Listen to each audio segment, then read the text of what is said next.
When I was in prison, one day my cellmate told me that him and two other guys spoke to an easygoing guard they get along with, and that he had told them if they would wait until the weekend, when there's less staff on shift and the days are pretty slow, he would let them pay for a pizza place to deliver whatever they ordered to the prison. Now, it would be as if the guard was ordering it for the staff to eat, but of course it would actually be left unattended for the inmates to grab and bring to their cell block. Now, that may not sound like a trip to Disney World, but damn it, we were excited. We hadn't had pizza in at least a decade. I mean, we had snacks, but it wasn't the same. Even Chef Hush a few cells down couldn't make a meal that came close to free world food.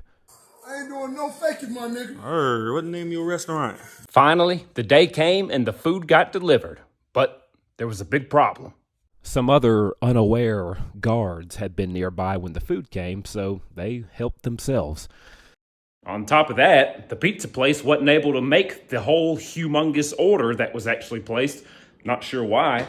So about half the food didn't even get delivered, and a lot of the money was refunded. So now the four of us were all at odds with one another, determined to be one of the people who got the food and not their money refunded. It was decided that we would settle it with a game of spades. The winning team gets the food, losing team gets their money back. I was rusty at spades, so some guy took my spot, and I promised him a few slices if he won. Although I must say, I did my part. In fact, I cheated like a low-down dirty criminal for that fucking pizza. I don't care. We won.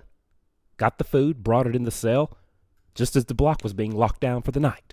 So maybe it was karma for cheating, but right after that, our sink began to clog and fill with water. Fast. We had no tools to fix it, but we tried to make some. We looked out the window in hopes maybe someone's still out there and could go find a guard. There was, but only one, and unfortunately, he had just smoked something that sent him straight to the shadow realm, and he wouldn't even look at us. The sink was nearly spilling over. Water was rising up from the tiles. Our prized pizza was on the floor and in danger. We had nowhere to put it to keep it dry except our locker, and, we kinda couldn't open it because I made the key vanish. But no, really, I had lost the key last week. We were screwed. I looked around desperate for any last-minute idea, and that's when I saw it. A can of Pepsi, glimmering blue with hope, just as it had in my other prison story involving a Pepsi. But my cellmate had the same idea and grabbed it, cracked it, chugged it, cut the top off of it, And scooped like our pizza depended on it. For 2 hours. Until finally, a guard did a lap, heard our complaint, and got the maintenance man up there to fix it. But goddammit, that pizza was good.